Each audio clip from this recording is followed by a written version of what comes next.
Hey, welcome back to Time with Steel Garage. I'm Jimmy, and you're probably wondering why I'm not in the shop and I'm in some weird purple walled apartment. Well, it's time to get you guys caught up. Hey, we interrupt this broadcast to bring you this special message. The lighting's terrible in this video. My apologies. Lighting in this apartment's garbage. I'm away from home. I'm doing my best. Not up to the normal quality that you're used to on this channel, but go ahead and watch the video anyway. I was barely awake. Lighting's not good. The message is still there. At the end of the video, I'll take you for a ride in a Cessna. We'll see you next time. So, many of you guys don't know, but Time with Steel Garage is not my day job, obviously. I do Time with Steel Garage as a hobby for fun. I like building stuff, and I do it in my off time. I sacrifice sleep, free time, etc. to do all that stuff. But I have a family and I have a day job, and this video is really to get my friends and family caught up.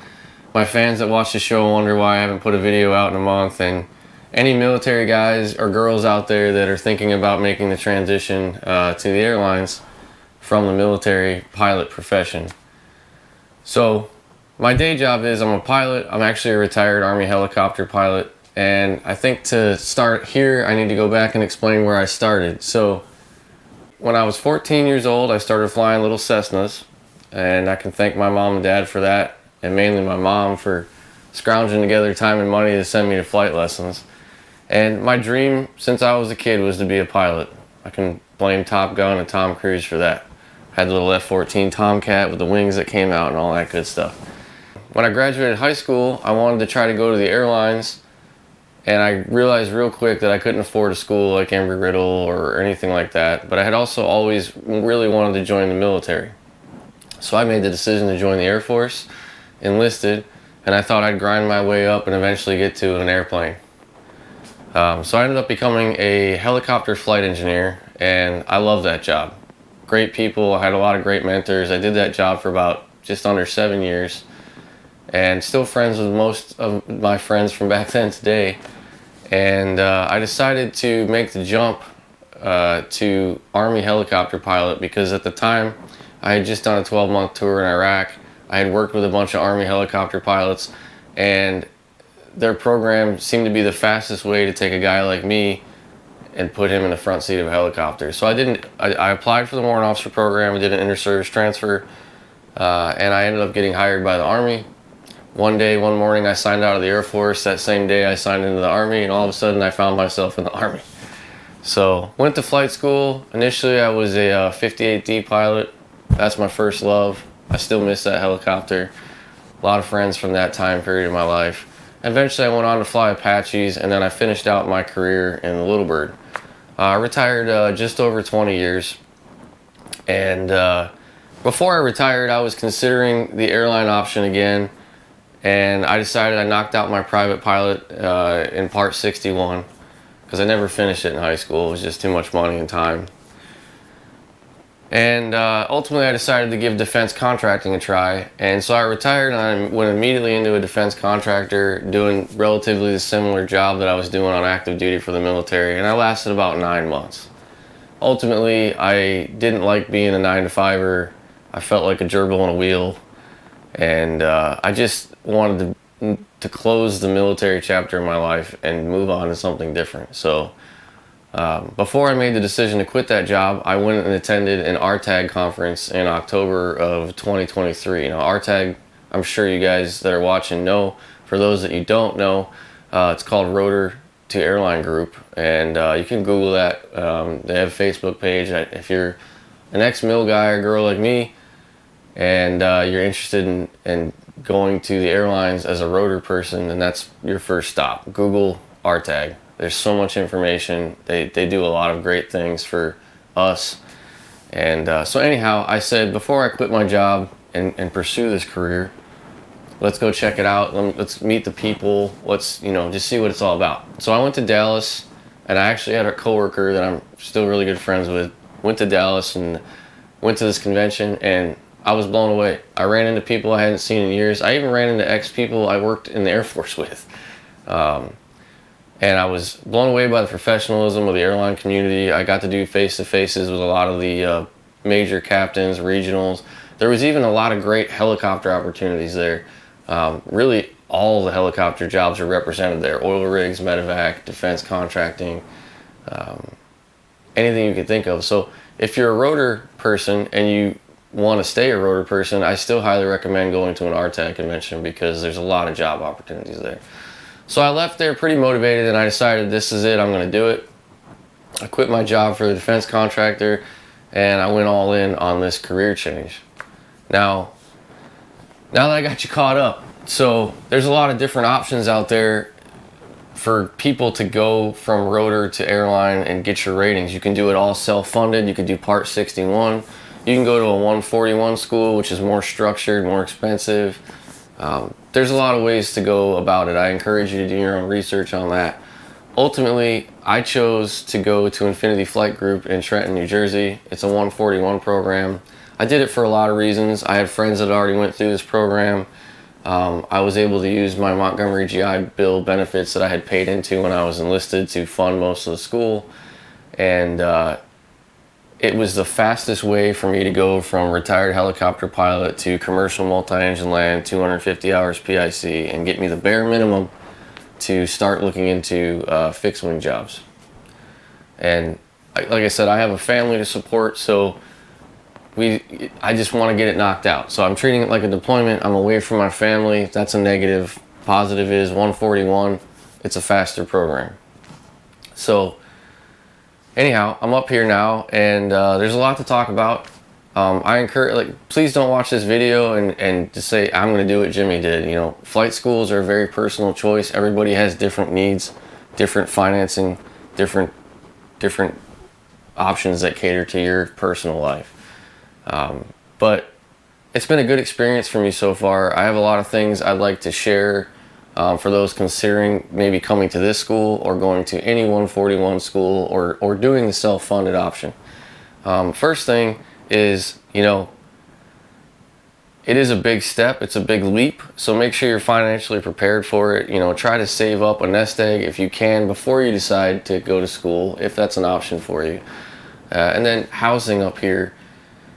Obviously, this program is about 5 months. Most apartments want a 6-month lease minimum. So what you find yourself doing, and I'm sure this applies to every 141 school in America, the local populace, they know that people are going to school and they know that people need places to live. So they adjust the prices accordingly. I lucked out, and I had a coworker and friend that I worked with at my last job that decided to make the jump as well, and we ended up becoming roommates. So we found an Airbnb and split the cost. There are a lot of people there's pilot funded houses at most schools where, you know, slumlords will put 5 people in one house. I just say be careful choosing housing availability based off of somebody you don't know on Facebook giving you a recommendation. Do your own research. Maybe come up here. Extended stay hotels are an option.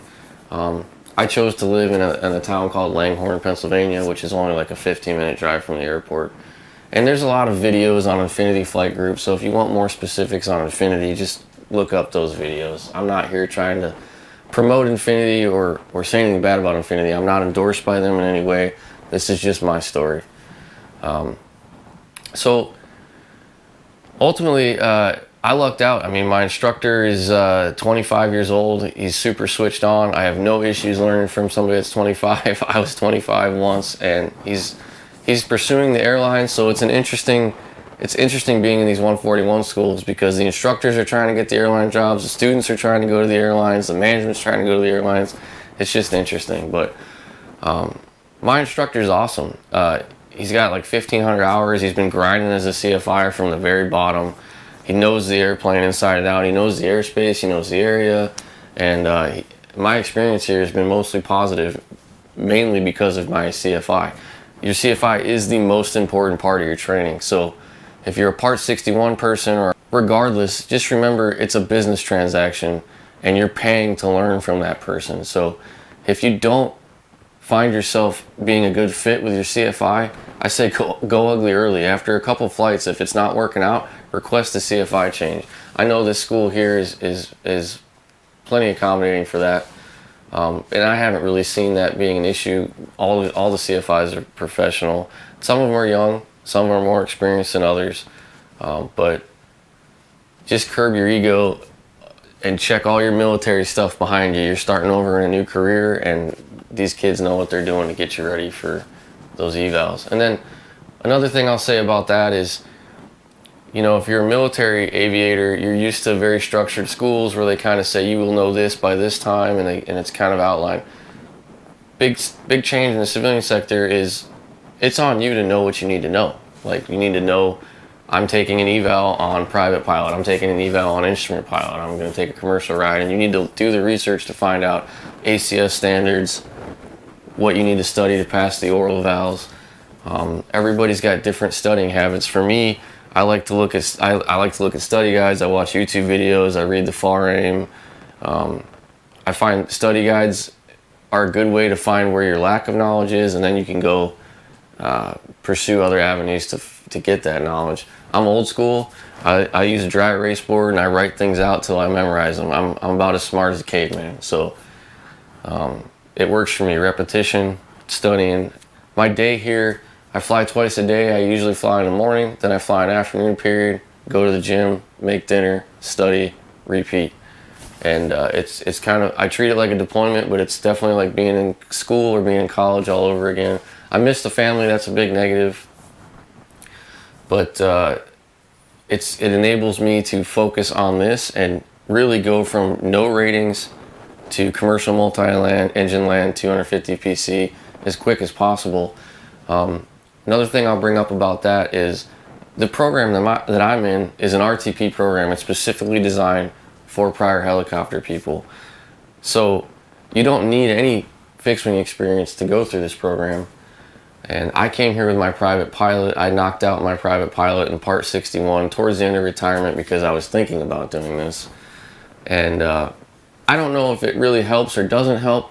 I will say that, you know, having your private pilot out the gate is nice because you can focus energy elsewhere as far as studying, and you pick it up back quick. I hadn't flown a Cessna in 3 years when I started this program. But if you're someone that doesn't have a private pilot, or even if you do, and you're given an option to start early or late, in my particular class, they gave us 2 start dates.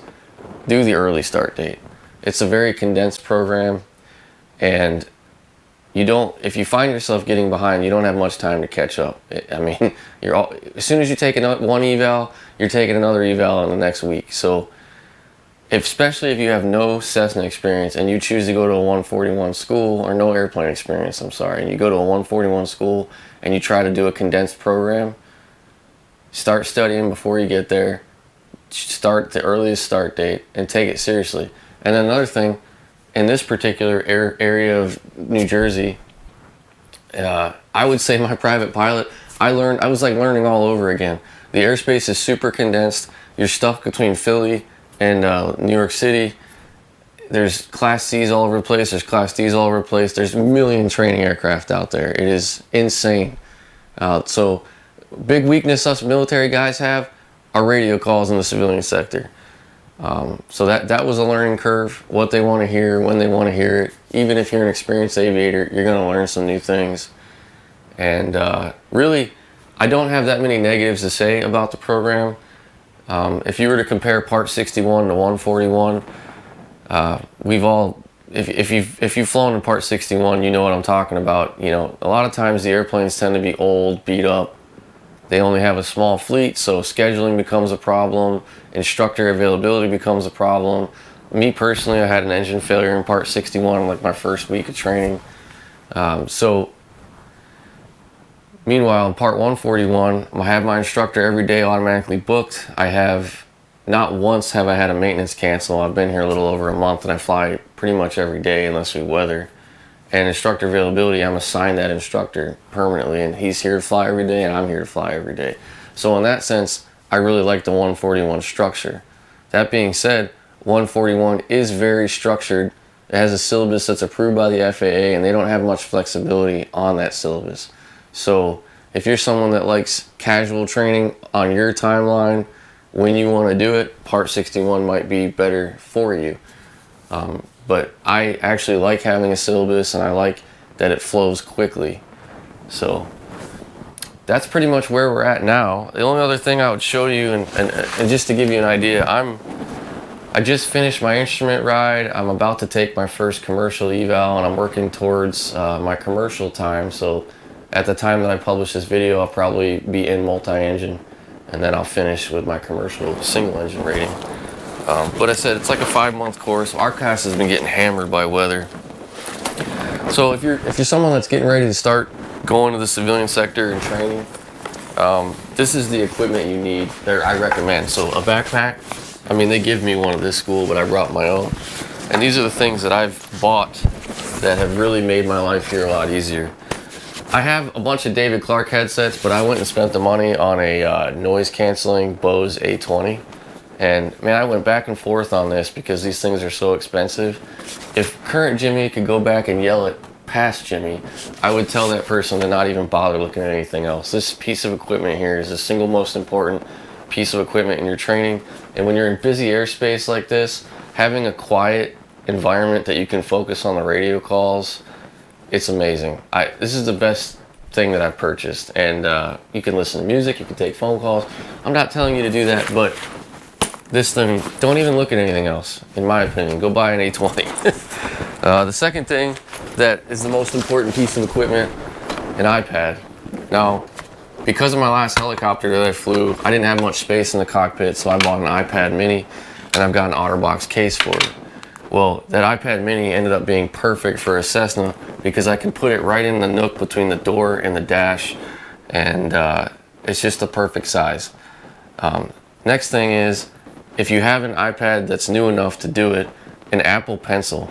This thing has completely eliminated any kind of written kneeboard that I used to use, and it's all I need. This Apple Pencil, I write my clearances on it. Now, it's to be assumed and understood that when I say you need an iPad, you also need ForeFlight.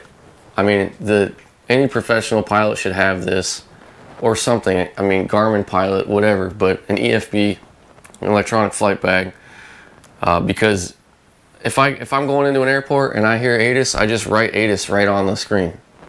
It's amazing. So, iPad with ForeFlight. This is an iPad 6th generation mini. Cases. Now, when I first started this program, I had just a simple leg strap, because in the old helicopter I flew, I would just mount this iPad to my leg. Now, since I've came here, I decided after a month of flying here, especially in instrument training, I found this to be extremely helpful. I bought a Ram X mount. Now, there's a lot of different cases out there. Since I already had this OtterBox case, this X mount, it just works with everything. So the best part about this for instruments, and why I was super happy when I did it, is you mount this thing on the windshield right next to you. You can pull up approach plates, you can brief them, you can use it as backup nav. I mean, it's amazing how much my training improved when I mounted this to the windshield. So I recommend, if you're out there and you're getting ready to start training in a Cessna, even if you're at the most beginning level, get yourself a mount, some kind of an iPad case and mount to a windshield. It'll make your life a lot easier. And then as far as your scan, you can see the iPad, your gauges, look back outside, and it just makes your life a lot easier. So what else we got here? Get yourself a battery, some kind of external battery to charge devices. This thing's pretty awesome. I can charge an iPad like twice with this on cross country, because not all the Cessnas have 12-volt outlets, and sometimes the ones that do don't work. So a battery to charge up your iPad. The other thing, if you get lucky and you have a Cessna that has a cigarette lighter, get yourself a high amp. This is a 60-watt charger, and it's got USB, USB-C, and when I have a newer Cessna and I can plug this in, I can charge my phone, my iPad, all my devices with this cigarette lighter, and then get yourself a long cord to go with it. Foggles. Most schools have them, but they charge double for them. I got this set here off Amazon for like 10 bucks, and you'll need that to do your instrument training. And most DPEs will require that you wear foggles when you do your instrument eval. And it sounds funny, but man, that flight line gets cold up here. Pre-flight gloves, because those Cessnas are cold in the morning. And the last thing I'll say, it's not really required, but I'll tell you, after flying up here for a month, an ADS-B receiver of some sort. This one's old. I actually bought it when I was an Apache guy. It's called a Scout. It's like a little USB stick. These older ones have to be powered, so I have a cord that plugs into this battery. But there's so much traffic here, it's insane. And having that ADS-B, you know, you get your weather, you get traffic. It just makes life easier when approach is telling you got traffic somewhere, and or when you're not up approach. And it's nice to have weather available in the cockpit, because, you know, once you go above like 1,500 feet, your iPad, even if it's cellular capable, is not really going to connect anymore. A lot of the guys here have the brand new ADS-Bs that are like $600. I'm on a budget. I don't want to spend that money. This old one works just fine. So if you can find yourself a used ADS-B receiver on eBay or something, that's definitely part of the kit that I would recommend. And that's pretty much it. So if you're someone that's watching my channel that is like, hey, get back to building cars, don't worry, I'll be back to building cars soon. I just got to get through this training, and then I'll be back at the house and I'll start building those cars again. I got to get that 2JZ Mercedes done, but I got to get that Camaro done too. I got all kinds of stuff to do. But anyhow, please be patient, bear with me, don't leave the channel. I'll be back. I'm just gone for a couple months. Got to take care of my day job. So anyways, thanks for tuning in. We'll see you next time on Timeless Steel Garage.